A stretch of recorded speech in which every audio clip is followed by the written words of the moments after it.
Yang pertama kali memaknakan istawa dengan istaula adalah al-Asy'ariyah.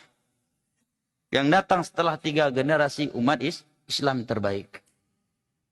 Kalau ada yang mengatakan Allah itu ada, tetapi tidak bertempat, tidak di atas, tidak di bawah, tidak di kanan dan tidak di kiri. Dengan ucapan yang cukup tegas. Kita katakan, Mas, ada dalilnya itu, Mas? Hah? Pak Ustadz, ada hadisnya itu? Pak Ustadz, ada ucapan dari para sahabat yang berkata demikian? Ada di antara para tabi'in, tabi'in, bahkan lebih dari itu 4 imam mazhab yang berkata Allah ada tetapi tidak bertempat, tidak di atas, tidak di bawah, tidak di kanan dan tidak di kiri. Sedangkan kalau ada yang bertanya kepada kita, adakah dalil yang mengatakan Allah beristiwa di atas arsy? Banyak. Bahkan kita katakan lagi, makanya baca Al-Quran, jangan asik nyanyi dan ngafal lagu. Akhirnya nggak tahu 7 ayat yang jelas dalam Al-Quran dengan jelas dan gamblang mengatakan Ar-Rahmanu 'alal 'arsyis istawa amintum man fis sama. Karena kebanyakan baca filsafat, kebanyakan memperolok-olok sunnah, kebanyakan mengajak kepada kebatilan, akhirnya 7 ayat yang muhkam yang berbicara tentang keberadaan Allah, Allah di atas arsy tidak dia ketahui. Padahal itu akidah yang dasar. Budak sahaya yang baru masuk Islam saja di masa Nabi tahu akidah itu. A'tiqha fa innaha mu'minah, kata Nabi kepada Abu Mas'ud Al-Ansari. Merdekakan budak kamu ini karena dia budak yang mukminah. Tatkala dia menjawab pertanyaan Nabi, di mana Allah? Dia pun menjawab fis sama, di ataslah langit. Kalau ada yang berkata, berarti Allah butuh kepada arsy. Kita katakan itu kesimpulan Anda.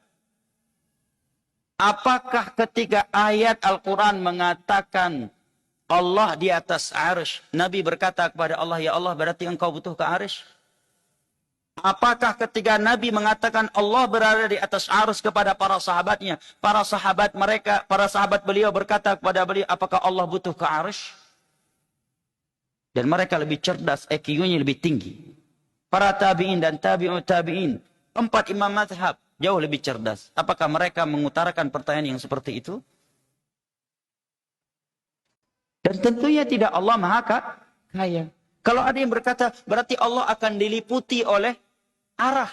Karena kalau Allah berada di atas arsy, berarti arsy menguasai beliau. Itu sifat makhluk. Kita berada di atas singgasana, maka singgasana meliputi kita sebagai makhluk yang lemah. Adapun Allah, Allahu Akbar. Dan kalau ada yang berkata, saya nggak sanggup berpikir, saya nggak sanggup terima Allah di atas arsy, tetapi Allah tidak diliputi oleh arah dan Allah tidak butuh kepadanya. Maka jawabannya, kesalahan Anda karena Anda memikirkannya. Sedangkan bab akidah bukan bab memikirkan, tetapi bab alladzina yu'minuna bil ghaib.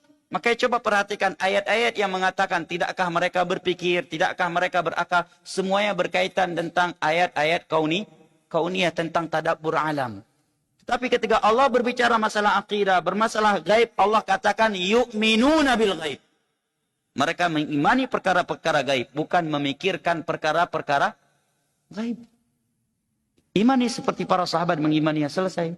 Simple kaidah sunnah itu.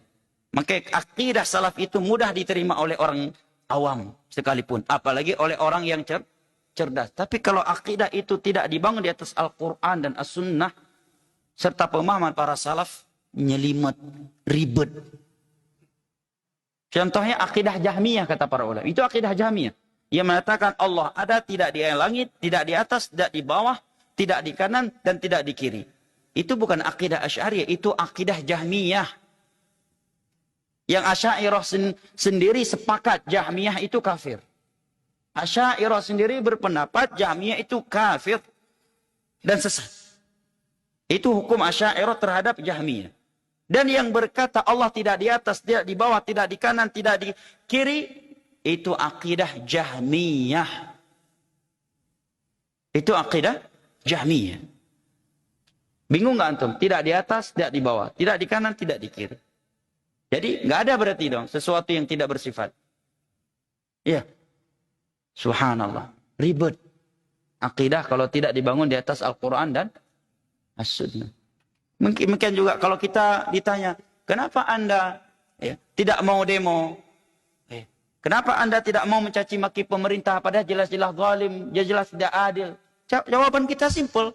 Al-Quran dan hadis serta petunjuk para sahabat Nabi yang melarang kami.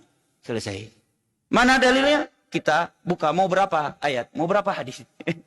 Ya. Ayat jelas, hadis jelas. Ini Sahih Bukhari, Sahih Muslim. Membahas khusus tentang bagaimana sikap seorang muslim terhadap penguasa yang zalim. Seandainya benar zalim. Buku-buku akidah yang ditulis oleh 4 imam mazhab. Juga jelas. Ucapan para sahabat, para tabi'in dan tabi'in. Tapi Anda yang memberontak, Anda yang demo, Anda yang mencaci maki, apa dalilnya? Ujung-ujungnya berlogika mantik.